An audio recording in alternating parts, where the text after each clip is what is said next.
Ils avaient déjà commencé à détruire. C'est la mobilisation sur place qui a fait que les tracteurs sont partis. De protection, de biodiversité, mangrove, forêt géophysique et forêt sèche-câlin.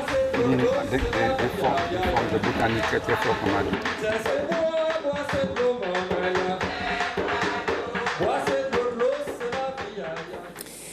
Bonjour tout le monde, alors c'est Fanny Wa de la Sopamar, membre de la Sopamar. Donc je suis avec Henri Louis Régis sur le plateau. Bonjour Henri. Bonjour Fanny Wa, bonjour tout le monde qui a écouté nous, qui a regardé nous. Donc en semaine et puis la Sopamar, nous allons commencer dans un moment. Voilà, tout de suite, nous y sommes. Nous y sommes, effectivement. C'est l'émission En Semaine et puis la Sopamar. Donc aujourd'hui, 16 avril, 17h. La rediffusion de l'émission se fera le mardi 20 avril à 9h.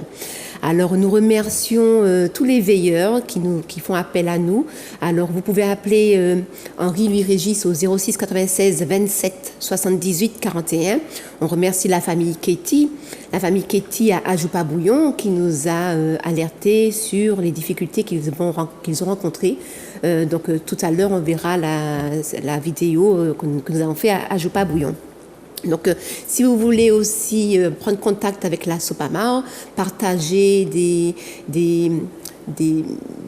éléments de recherche scientifique et tout, vous pouvez aussi nous le partager par email à sopamar@orange.fr. Nous encourageons les personnes qui vivent des expériences difficiles, on leur dit Tchembired Pamoli, donc de tenir bon.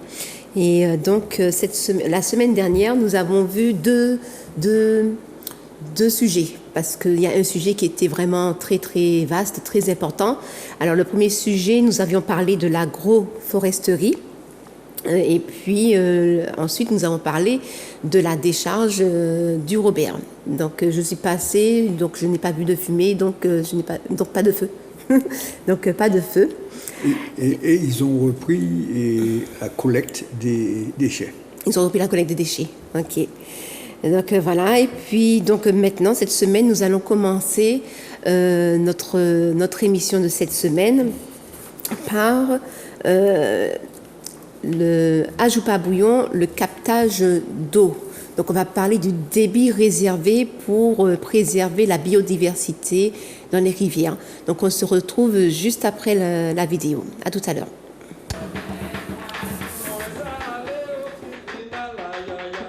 Nous sommes à la rivière de Basse-Pointe sur 1 heure de route, en fait 1 heure de marche. On arrive à la cascade d'Annie. Ici, il y a un barrage d'eau où on voit les grilles. Où vous voyez ici, ils orientent l'eau à travers cette barre de fer-là. L'eau est orientée vers la grille, ainsi que ici. À travers cette voie-là, l'eau est orientée vers la grille. Donc l'eau rentre dans la grille et l'eau passe dans un tuyau pour remplir un bassin un peu plus haut. On va voir le bassin plus haut. Donc on a quand même un peu dégagé ici parce que il faut savoir qu'il faut quand même permettre à une grande partie de l'eau de rivière de se retrouver dans cette partie-là de la rivière pour pouvoir quand même permettre la vie de la rivière. Les poissons, les écrevisses, les plantes permettre quand même d'avoir une certaine quantité d'eau pour préserver la biodiversité, là, ou ici.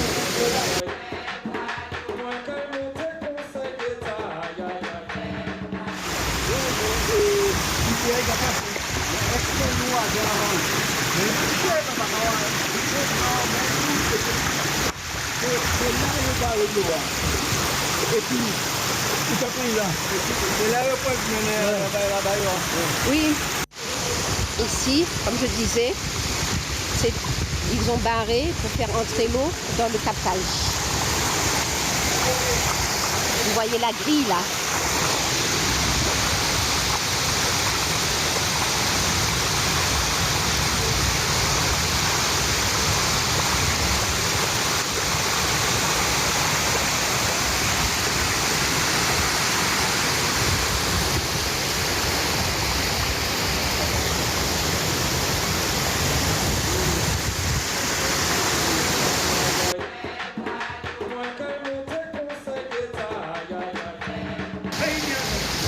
il y a bien, en cas où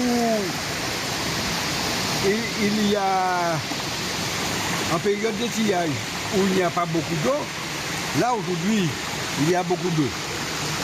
Bon, mais s'il n'y a pas beaucoup d'eau, on voit bien que toute la rivière serait barrée, sauf ce petit espace qui est laissé pour permettre le débit écologique. D'accord? Pour assurer le débit d'eau réservé pour la vie de la biodiversité. Oui, c'est ça, pour permettre à la rivière de marcher. Là, donc, nous voyons ici, nous avons enlevé les roches qui gênaient ici, là.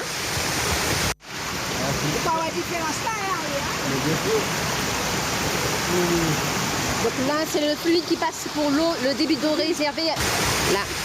Donc on voit que l'eau passe mieux pour passer ici, là, pour entrer dans la rivière. Donc, en enlevant juste cette roche-là, eh bien, regardez comment on a pu quand même libérer de l'eau pour qu'elle puisse passer de la rivière en bas.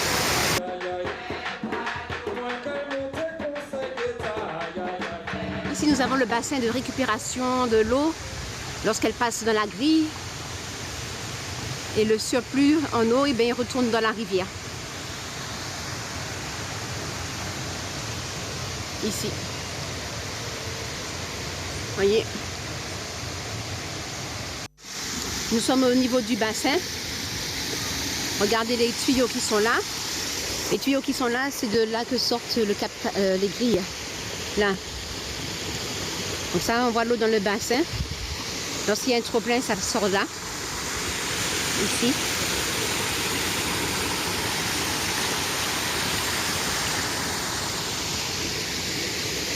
Et nous avons aussi, ici, là, un trop-plein. Le trop-plein retourne dans la rivière parce que le bassin est rempli. Donc là, il y a un bassin qui a été équipé.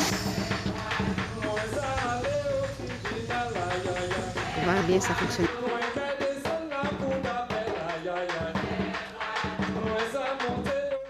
Alors, de retour sur le plateau de Zouk TV, je remercie Zouk TV, Manuela, la technicienne, pour leur présence avec la Sopamar, le soutien qu'ils portent à la Sopamar. Merci beaucoup et nous soutenons aussi Zouk TV, la Sopamar soutient Zouk TV. Donc, effectivement, je voulais d'abord lire l'article L214-18 du Code de l'environnement. C'est celui que j'ai mentionné dans la vidéo. Alors, tout ouvrage à construire dans le lit d'un cours d'eau doit comporter des dispositifs maintenant dans ce lit un débit minimal garantissant en permanence la vie, la circulation et la reproduction d'espèces vivantes dans les eaux. Au moment de l'installation de l'ouvrage, ainsi que le cas échéant, les dispositifs empêchant la pénétration du poisson dans les canaux d'amener et de fuite. Donc effectivement, lorsqu'on regarde dans les images que nous avons vues à l'Ajoupa-Bouillon, en fait c'est entre Ajoupa-Bouillon et Basse-Pointe. Entre Ajoupa-Bouillon et Basse-Pointe, donc à 1 heure de marche de la cascade d'Annie. Donc nous voyons effectivement que lorsqu'on voit la captation, nous voyons le lit de la rivière où il y a beaucoup moins d'eau sur les 2 tiers, en fait on dirait même 1 tiers, il y a un passage d'eau sur 1 tiers du lit de la rivière et nous ne sommes pas en période de carême, en fait on a beaucoup de pluie. Donc en fait qu'est-ce que tu as à dire justement sur ça par rapport à la préservation de la biodiversité, de la vie? Oui, alors ce n'est pas le premier captage d'eau que j'ai eu à visiter, surtout dans le nord, qui sont destinés au béquet, il faut le dire. Hein, ce n'est un mystère pour personne. Il y en a à Makouba, ils voulaient prendre 80% de l'eau de la Grande Rivière aussi, c'était les mêmes personnes. Et moi, j'ai toujours été très étonné de constater que leur grillage, là, pour récupérer l'eau, est sur toute la largeur de la rivière. Ça, je ne le comprends pas. Et en plus, sur les côtés, on a bien fait remarquer qu'il y avait de bras qui interdisaient le passage à côté et qui ramenaient l'eau dans le grillage. Donc, c'est vrai que nous avons là, manifestement, il y avait de la pluie quand même lorsque nous sommes allés, et donc par conséquent, on a pu constater que l'eau passait. Mais à d'autres endroits, on a vu que après la captation, il n'y a pas d'eau dans la rivière. En particulier, du côté de Didier, là, c'était un captage pour l'eau potable. Mais celui-là, c'est un captage privé pour arroser les bananes. Donc, par conséquent, nous attirons l'attention des autorités quand même sur ces captages qui prennent toute la largeur de la rivière et que, naturellement, en cas d'étiage, c'est-à-dire en cas où il n'y a pas d'eau, lorsque la sécheresse sévit, eh bien, c'est sûr que la rivière ne peut pas fonctionner après le captage. Donc, nous attirons l'attention des autorités, encore une fois, sur cette manière de faire qui nous semble un petit peu laisser aller. Et il faut dire aussi que lorsqu'il y a le carême, donc il y a moins d'eau, moins de pluie, donc plus le captage, donc la température de l'eau de la rivière, elle augmente, donc ce qui n'est pas du tout bon pour les espèces vivant dans les eaux. Donc il y a beaucoup plus d'aliments qui circulent dans la rivière, mais aussi il y a une diminution de l'oxygène dans la rivière. Absolument. Donc ça crée un déséquilibre total surtout pendant les périodes de carême pour la vie, quoi. Donc, absolument. Et en plus, bon, nous ne pouvons pas assurer qu'il n'y a pas de compteur, mais nous n'en avons pas vu. Il y a un compteur. Tu l'as vu? Oui, il y a un compteur, mais il ne fonctionne pas puisqu'ils ne sont pas en train de capter l'eau. En fait, comme ils ne sont pas en train de capter, parce que le bassin est plein, là, ils n'étaient pas en train de capter l'eau. Donc, mais lorsque j'étais allée il y a 3-4 ans avec Arthur Tribault sur ce site-là, ce même site-là, eh bien, le pompage se faisait. Mais on n'avait pas vu à l'époque... L'aiguille ne fonctionnait pas. Voilà, on n'avait pas vu la quantité d'eau qu'il consommait. Et justement, il y avait une question que je me posais pendant que j'étais en train de faire le montage de la vidéo. Cette eau-là, est-ce qu'elle est payée? Est-ce que lorsqu'ils captent l'eau pour arroser les champs de bananes, est-ce que cette eau-là est payée? Est-ce qu'ils doivent payer, les agriculteurs doivent payer cette eau qu'ils sont en train de capter dans la rivière? Et alors, ce qu'il y a, c'est que il doit y avoir un compteur et à partir de ce compteur, ils doivent payer au moins des taxes. Il me semble, mais je ne suis pas du tout sûr là-dessus parce que je n'ai jamais vu aucun écrit qui réglemente vraiment ces prises d'eau en rivière.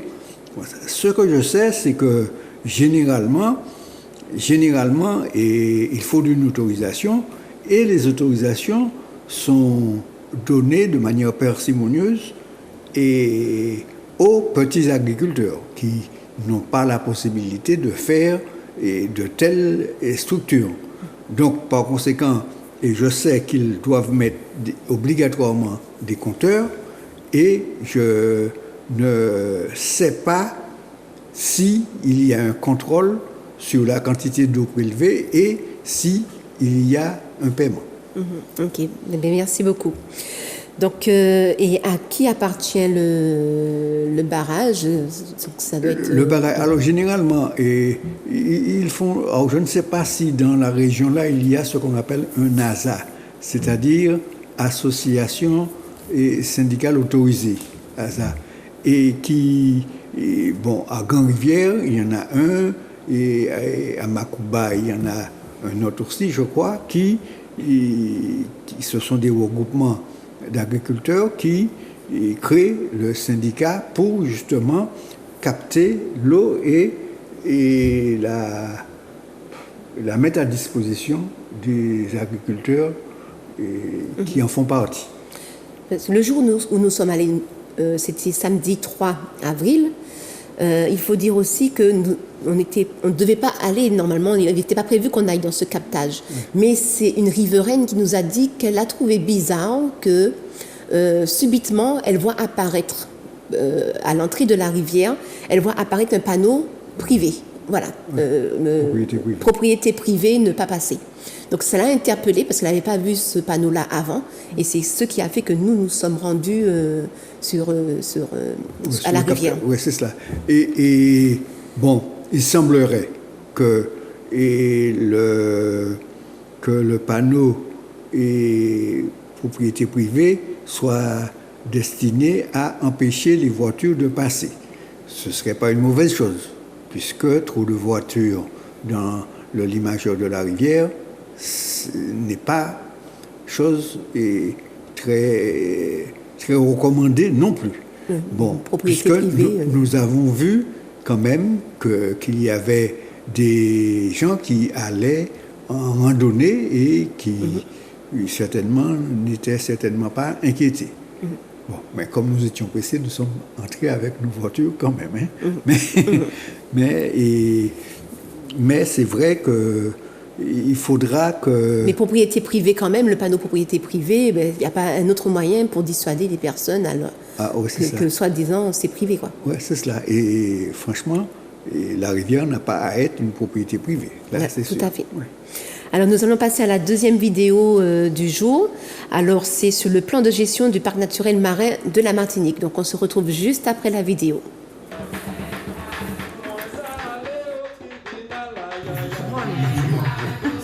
Le deuxième, renforcer les interventions en mer contre la délinquance environnementale. Donc c'est les mêmes qui vont aller prendre des photos des contrevenants pour dire voici ce que vous avez fait qui est mal. Et donc là, ça doit vouloir dire mettre des bateaux en plus avec peut-être des hommes ou des gardiens de l'environnement maritime. Il faut voir aussi, parce qu'on est sur toute la ZEE là, il faut aussi renforcer contre la délinquance environnementale. Elle se fait partout, c'est pas seulement autour des côtes. Hein. Bonjour Marie-Jeanne. Alors aujourd'hui, samedi 10, vous êtes en train de faire quoi là?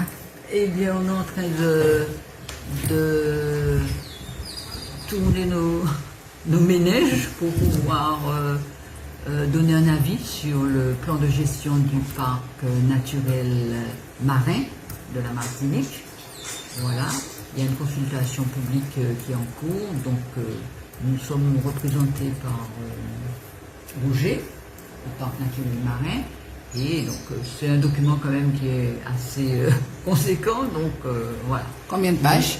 243 pages, donc nous passons un petit peu, pas vraiment au peigne fin, mais enfin, voir si les orientations qui sont prises répondent bien aux attentes de notre association déjà, et puis des Martiniquais d'une façon générale. C'est ça. J'ai entendu que tu as donné quelques renseignements concernant le lieu de baignade, etc. Il s'agissait de quoi à ce moment-là? Oui, c'était effectivement sur une plage, on se retrouve avec différents usages, différentes activités, et il faut que certaines activités, comme par exemple la baignade, la natation, des activités qui ont un bilan carbone complètement nul, qui à zéro, qui soit privilégié, quoi, que les gens puissent se baigner tranquilles, sans avoir des scooters, en toute sécurité, sans avoir des scooters de mer qui non seulement sont susceptibles, peuvent polluer l'eau, mais en plus peuvent créer des accidents. Voilà.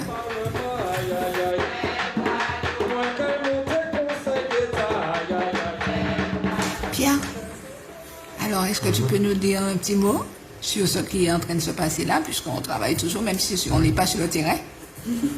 On est sur une île, le parc naturel marin, qui représente plusieurs milliers de kilomètres carrés et bien plus important en surface que la taille de la Martinique. Et on a une responsabilité forte parce que l'activité humaine a un impact. De même que ce milieu a un impact sur nous, on a un impact sur ce milieu. Il n'y a qu'à voir avec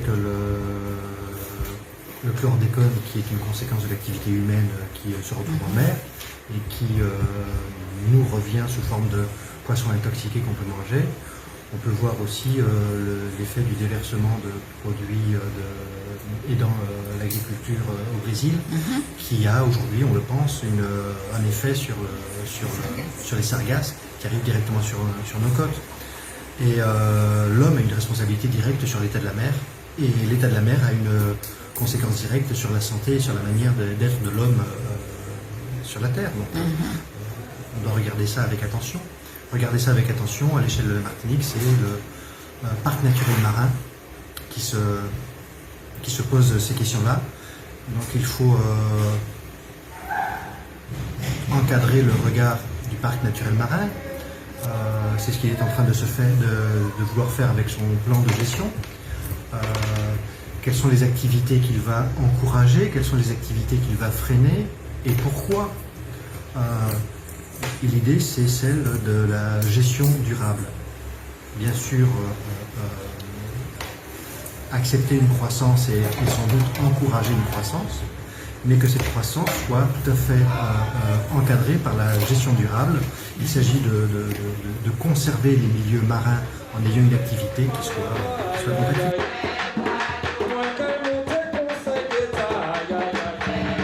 Très bien. Et là, aujourd'hui, un petit comité, là, il s'agit de me regarder un petit peu tout ce qui se passe. Je vois que ce dossier revient encore à la SOPAMAR, on a déjà travaillé dessus.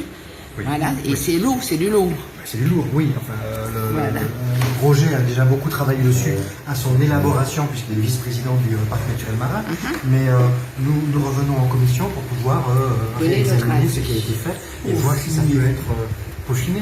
D'accord. Alors, on vient peaufiner, Roger. Oui, parce qu'effectivement, je peux avoir oublié des choses. Il y a peut-être des observations qui n'ont pas été notées, donc ça nous permet de revenir pour donner vraiment l'esprit de la SOPAMAR par rapport au parc naturel marin.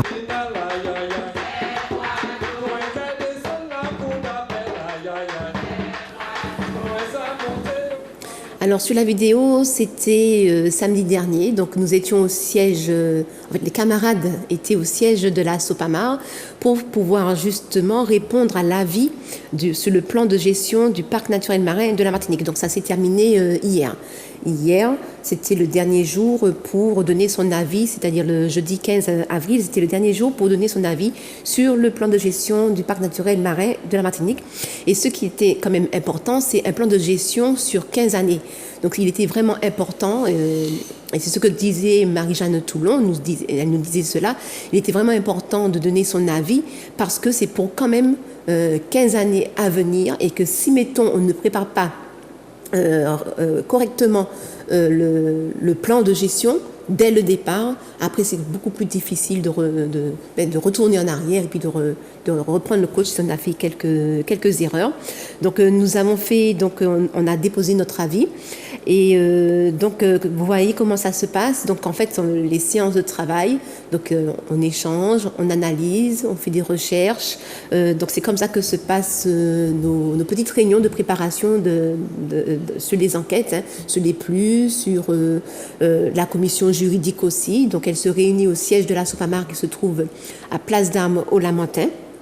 Et nous avons aussi nos réunions de bureau tous les lundis soirs à partir de 18h, 18h30 à la SOPAMAR et notre conseil d'administration le premier lundi du mois où nous ne pouvons pas recevoir des personnes ce jour-là. Mais on reçoit tout le monde les autres lundis de la semaine. Donc voici comment nous travaillons.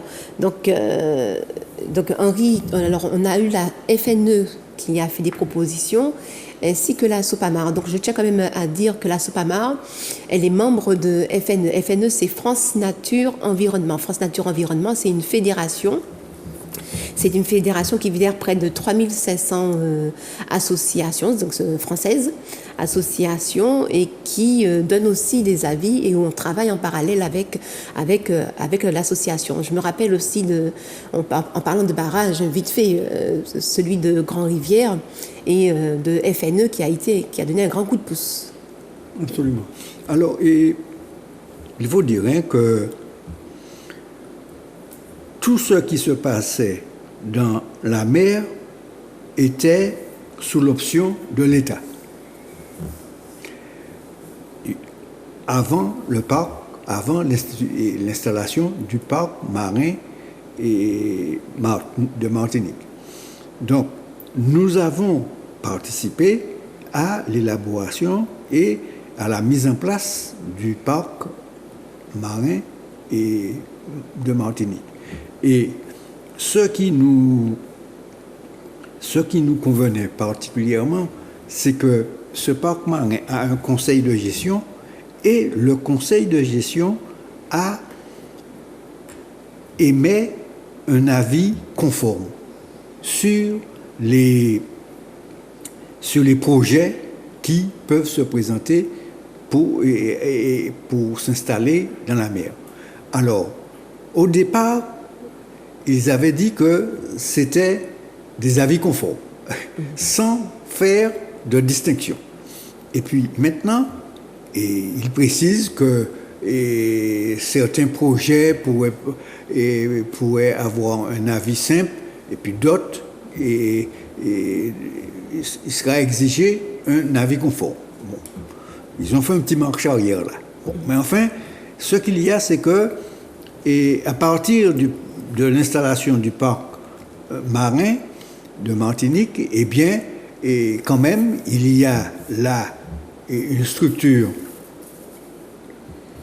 dans laquelle il y a les associations de Martinique, les pêcheurs de Martinique, et même l'association des Yolron en fait partie, etc. Mais, excuse-moi, mais on aurait dit que tu es content de voir qu'il y a enfin des associations locales. C'est une surprise, en fait. Non, mais ça découle de ce que dans je la dis gestion avant. de... Oui, ça découle de ce que j'avais dit au départ. C'est que ce qui concernait la mer, c'était l'État. Il a décidé, il a acheté, coupé, puis on peut faire procès sur les mers. Comme le tribunal administratif, c'est eux-mêmes. Donc, ou pas clair. Mais là, quand même, l'installation, nous avons, en quelque sorte, milité pour qu'il y ait le parc. Okay. Parce que nous estimions que c'était une avancée quand même. Même si c'est anti-avancé, mais c'est une avancée. Et ça va permettre qu'il n'y a Martiniquais qui n'a pas là dans ça. Et pouvoir de décision aussi. Comment? On a un pouvoir quand même de décision quand même. C'est-à-dire que l'avis conforme, dans les cas où il y a avis conforme, les décideurs doivent obligatoirement suivre l'avis du... Okay. C'est pour ça que ça nous paraissait quand même intéressant. Et donc, en plus, le parc marin est présidé par le président du comité des pêches. Le premier vice-président, c'était le président, c'est Alain Dédé, qui était président de l'association des Yellow Round. Et le deuxième vice-président, c'est Roger Arnaud, de la Sopamar. Donc, par conséquent, deuxième ou troisième, je ne me rappelle plus. Bon, mais enfin, c'est vrai que là, il y a un conseil de gestion, nous faisons partie du conseil de gestion, et là, c'était donc le plan de gestion qui était mis en place. C'est pour ça que nous avons insisté pour mettre nos observations.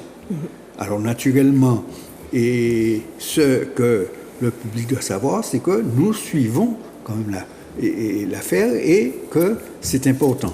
Et Pierre Galette l'a dit à un moment, ce n'était pas très audible, mais il faut savoir que le parc naturel marin, concerne quelque chose de beaucoup plus grand que la Martinique terrestre. La Martinique terrestre, c'est 1000 km², mais le parc naturel marin, c'est 49 000 km². Donc, par conséquent, puisqu'il y a tout autour de la Martinique, il y a une partie de la mer qui appartient à la Martinique. Voilà. Okay. Donc, c'est pour ça que nous avons estimé que c'était important, puisqu'il y a ce qu'on appelle l'économie bleue, et pas mal d'activités qui se déroulent dans la mer. Et d'ailleurs, bon, tout est en interdépendance, hein, parce que lorsqu'il y a une pollution sur la terre, elle va dans la mer. Hein. Absolument, le chlordécone. Voilà, dans le chlordécone. Et justement, je voulais donner juste 2 petites phrases que la FNE préconise. J'ai vu sur le document que pour la Martinique, concernant le chlordécone, il est question de protection par zone. Et pour la Guadeloupe, il est question de protection par espèce des poissons. Donc il demandait justement que les choses soient bien clairement définies. Parce que pourquoi en Guadeloupe, qui est la France, c'est des espèces qu'on a interdit de consommer, pourquoi en Martinique, ce sont des zones qu'on a interdit de consommer. Donc il y a quand même des choses qui ne sont pas claires. Donc il parlait de cela justement dans la proposition. Dans nos revendications sur le chlordécone, hein, et du forum social qu'on avait fait, et on avait émis 52 propositions, eh bien, on faisait ressortir cela aussi, hein, puisque il y a est-ce qu'on peut appeler ça une discrimination? En tous les cas, il y a un traitement différencié de la Guadeloupe et de la Martinique dans cette affaire. Et ça a toujours été notre point de revendication au comité de pilotage qu'ils ont fait, tout ça, pour leur dire non, il faut que ce soit les mêmes règles pour tous. Tout à fait. Et puis je vais juste prendre une autre phrase.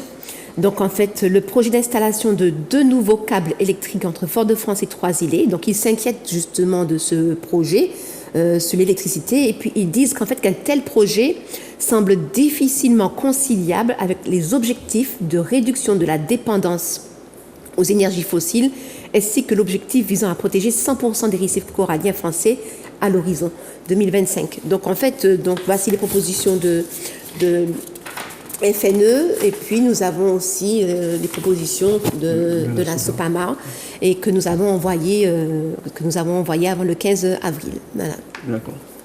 Donc maintenant, nous avons fini le dossier du plan de gestion du parc naturel marin. Nous arrêtons là-dessus, c'est pas fini, hein, il y a des choses à dire. Oui, en fait, dans l'émission.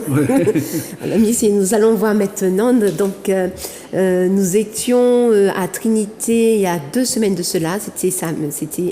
Lorsqu'on est sorti d'Agepas-Bouillon, lorsqu'on est sorti de Basse-Pointe, nous nous sommes rendus à Trinité parce qu'il y a une construction sur du terrain mouvant.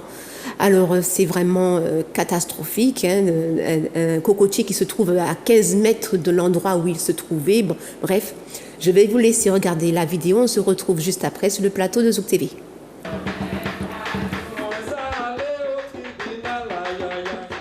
À Trinité, au lotissement Les 4 Vents. Et donc, moi, j'ai sollicité la SOPAMAR parce que j'ai acheté une maison dans un lotissement qui s'appelle la résidence Atlantica. Et ce lotissement, en fait, cette résidence se situe sur une zone qui me semble particulièrement fragile, notamment parce que j'ai des événements d'éboulement qui se sont déjà passés au niveau du terrain.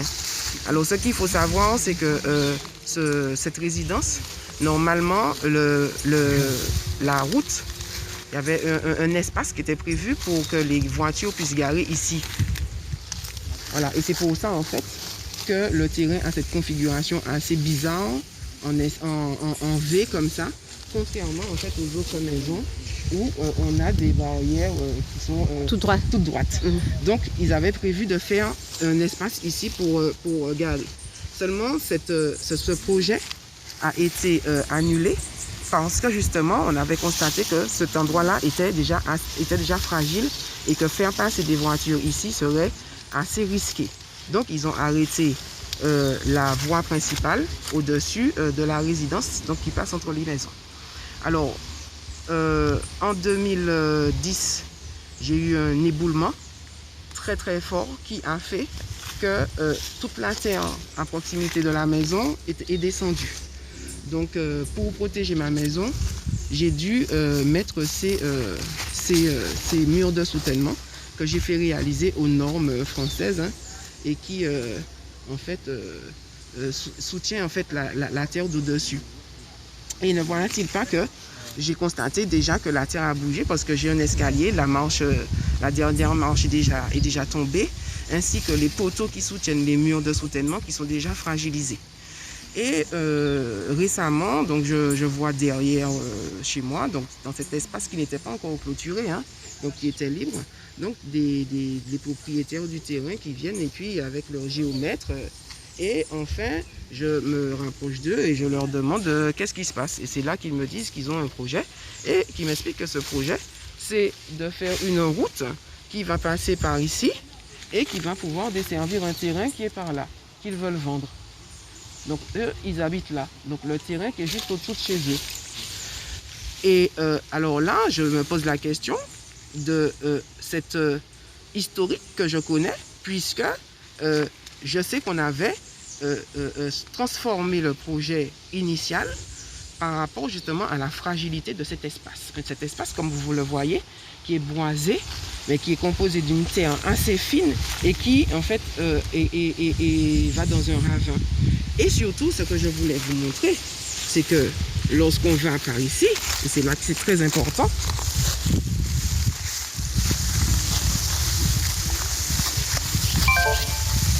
on voit cette crevasse, en fait, qui n'arrête pas d'avancer vers les maisons. Cette crevasse avance vers les maisons. Donc à l'origine, la terre arrivait au niveau des arbres. Ici, les 2 arbres que vous voyez là. Et au fur et à mesure, ça s'est creusé, ça s'est creusé. Et pourquoi? Parce que j'ai constaté que lorsqu'il pleut, il y a de l'eau qui sort, mais en profondeur. Ça veut dire certainement qu'il y a un départ de ravine ici. Et c'est pour ça qu'au fur et à mesure, la terre, elle tombe. Donc, et vous voyez cet espace, c'est pour passer une voiture. 1, 2, 3. J'ai fait 3 pas. Donc, forcément, il faudra certainement renforcer ce trou. Mais ça veut dire qu'il y aura des machines, ça veut dire qu'il y aura des tremblements qui vont se faire et ça risque de faire tomber ma maison qui est déjà fragilisée. Donc c'est bien pour cela que moi je souhaite alerter aussi pour 2 autres raisons, parce que je ne comprends pas que dans le pluie, que cette zone soit jaune, sans risque, alors que je vois les risques tous les jours. Il ne suffit même pas qu'il pleuve pour que ça tombe. Ça tombe sans qu'on ne voit, sans que la pluie ne tombe. Certainement qu'il pleut plus haut. Donc on voit parfois des petits trucs qui tombent. Et puis la deuxième raison, c'est que justement, le PPR, le PPR déjà dit que c'est jaune, et dans le PLU, il n'y a aucune, je vais dire, information sur cette partie qui ne serait pas constructible, alors que visiblement elle ne l'est pas. Merci. Voilà.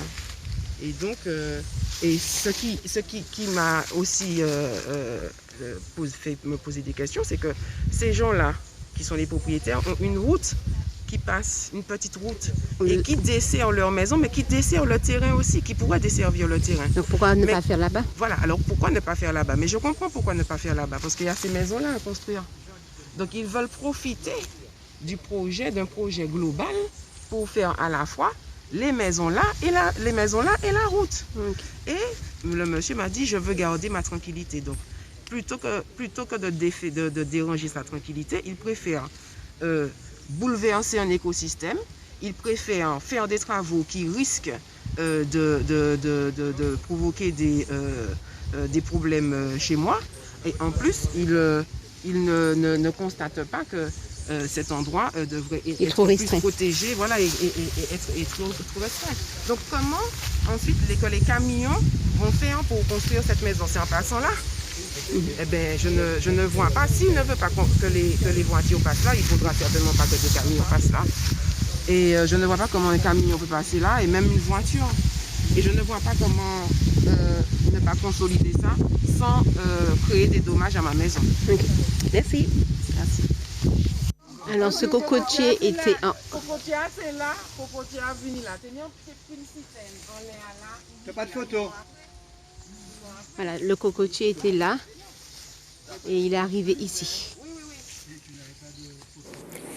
Oui, donc on voit bien que la terre, en fait, c'est un terrain qui bouge énormément. Et il y a un projet qui se fait. Et le projet, on peut voir que ça fait des années, puisque ça fait 10 ans que Mariam se trouve dans cette maison-là, qu'elle a acheté cette maison-là. Et on voit que de tous les terrains qui ont été vendus, de toutes les parcelles de terrain, c'est le sien qui a une forme, tous ont une forme rectangulaire et le sien en forme de trapèze avec une petite encoche, c'est-à-dire là où on voit la clôture. Donc c'était déjà prévu bien à l'avance que des travaux se fassent là, mais bon. Donc elle dit que le terrain est en zone plus jaune. Donc en fait on ne comprend pas ce qui se passe réellement en fait. C'est ça. C'est sûr.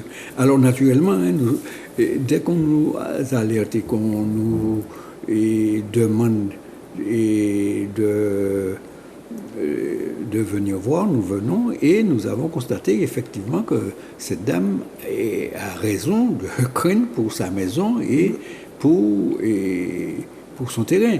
Et non seulement en l'état, ça bouge, mais si en plus on vient avec des vibrations complémentaires et engins et tout cela, eh bien on est sûr que ce sera la catastrophe.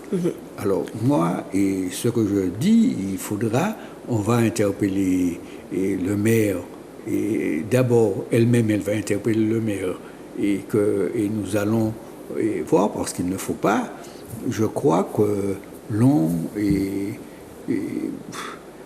intervienne trop lourdement sur cet espace. Tout à fait. D'ailleurs, on voit vers la fin de la vidéo que son mur de soutènement est déjà très fissuré. On voit déjà l'écart se fait est important, quoi. Donc il y a quand même de quoi s'inquiéter pour la sécurité des personnes qui vivent sur ce terrain. Donc nous allons passer à la 4e vidéo, la 4e et la dernière vidéo. Donc ça se passe à La Joupa-Bouillon. Donc je vous en parlais au tout début de l'émission. Monsieur et Madame Ketty, qui connaissent, la mairie construit un ascenseur collé à leur épicerie. Donc on se retrouve juste après sur le plateau de Zouk TV.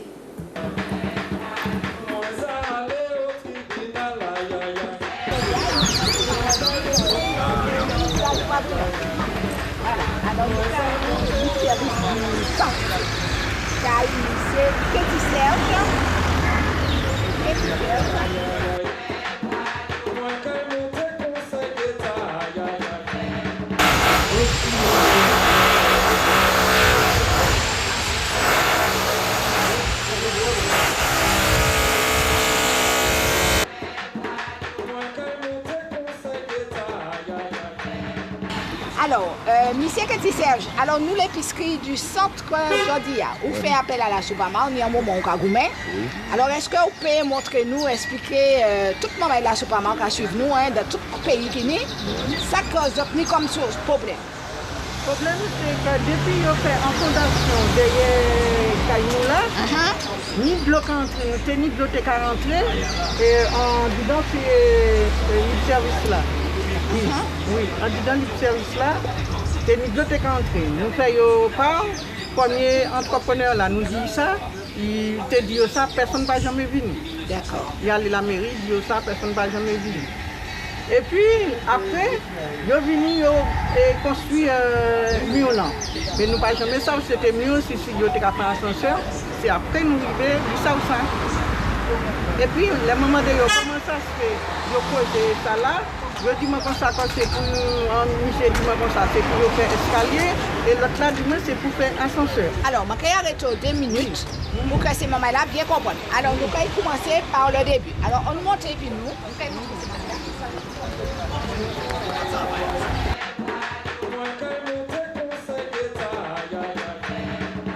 selon ça nous appartient en particulier, je acheter.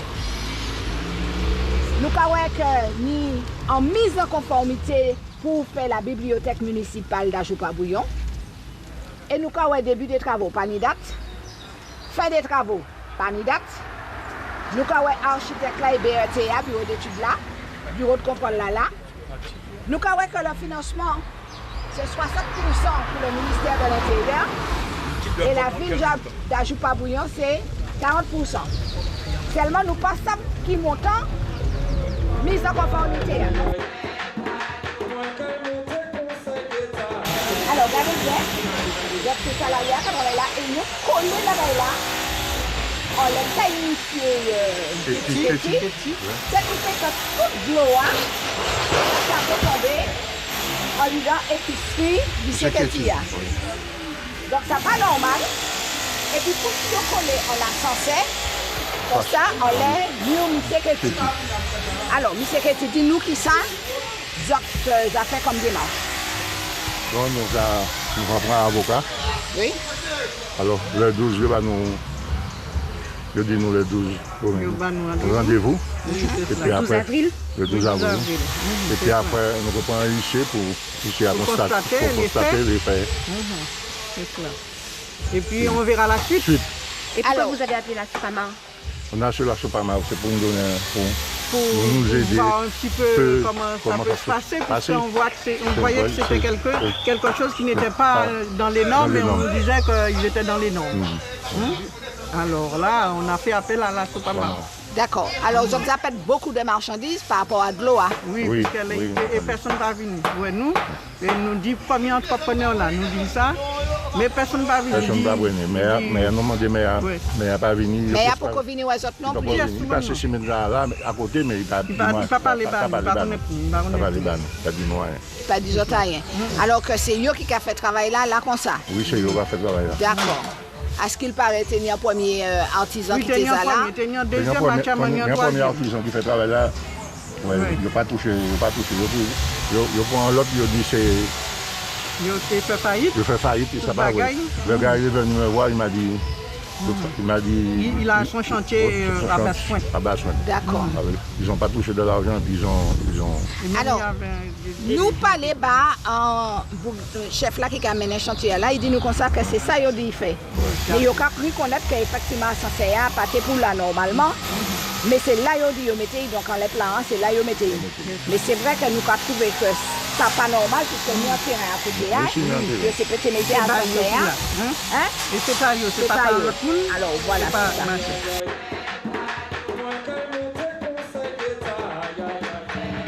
Alors ça nous apprendre, et madame la maire qui dit nous si c'est ça, c'est rien qui est à côté, qui appartient à la municipalité.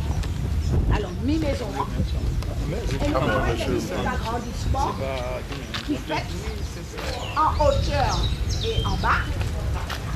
Et le problème là que la famille qui est noire, c'est que nous mettons en ascenseur, alors que nous mettons ascenseur à l'autre côté, nous mettons ascenseur exactement collé. Et puis, ce qui fait que ce moment-là, il y a des difficultés de distance énormes.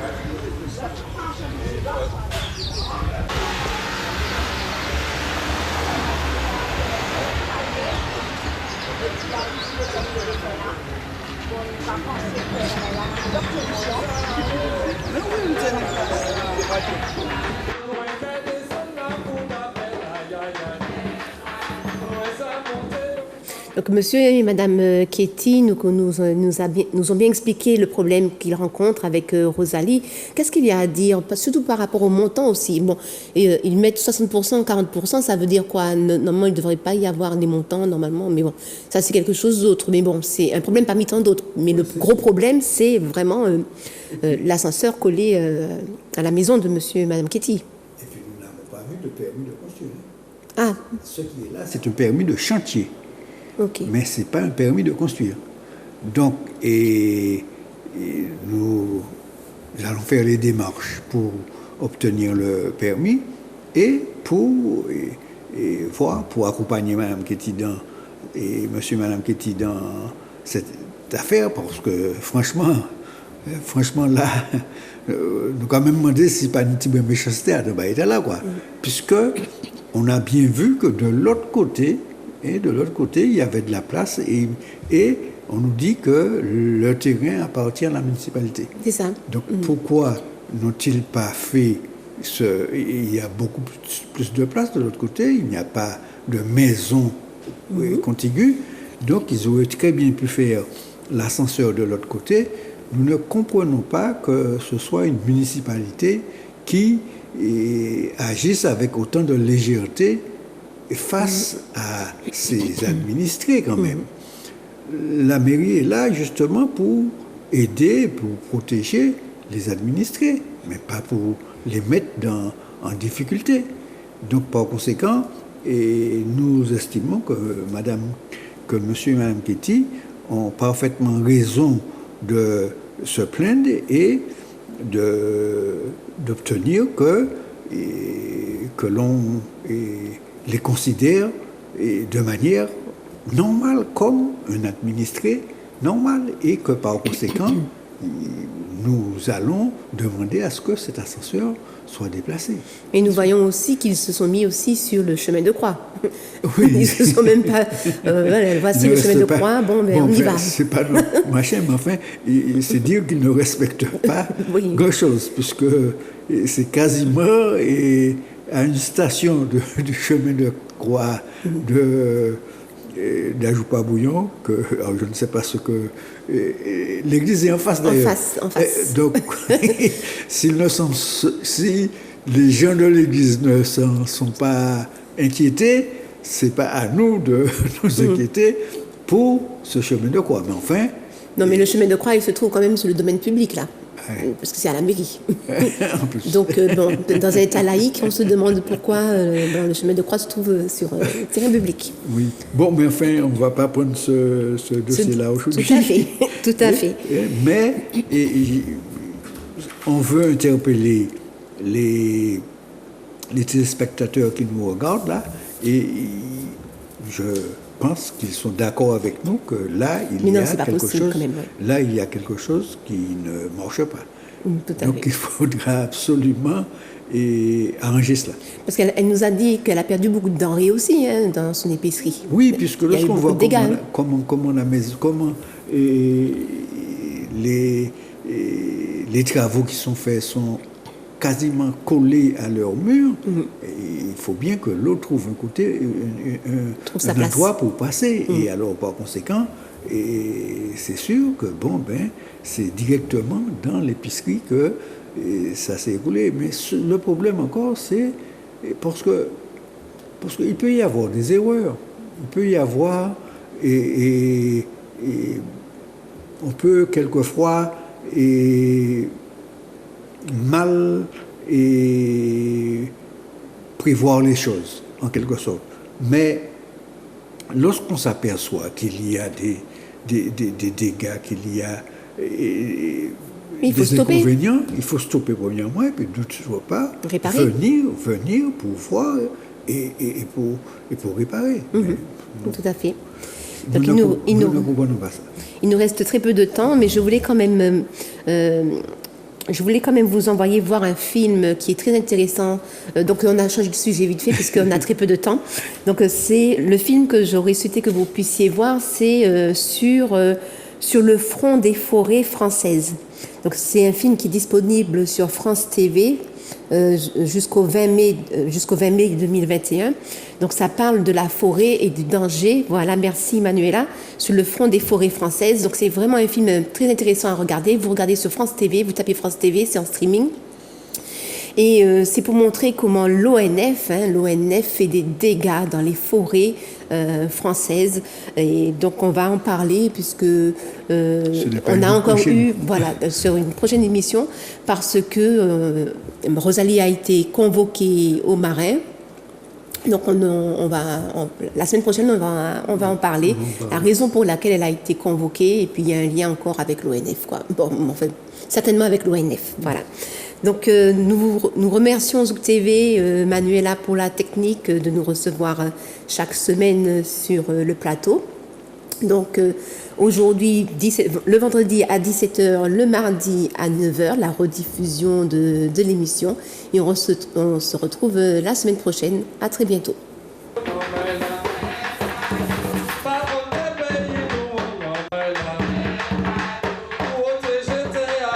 Les Américains ont commencé à détruire. c'est la mobilisation sur place qui a fait que les capteurs sont partis. La protection de la biodiversité, mangrove, forêt géophysique, forêt sèche, des formes de botanique très très fortes comme on a dit.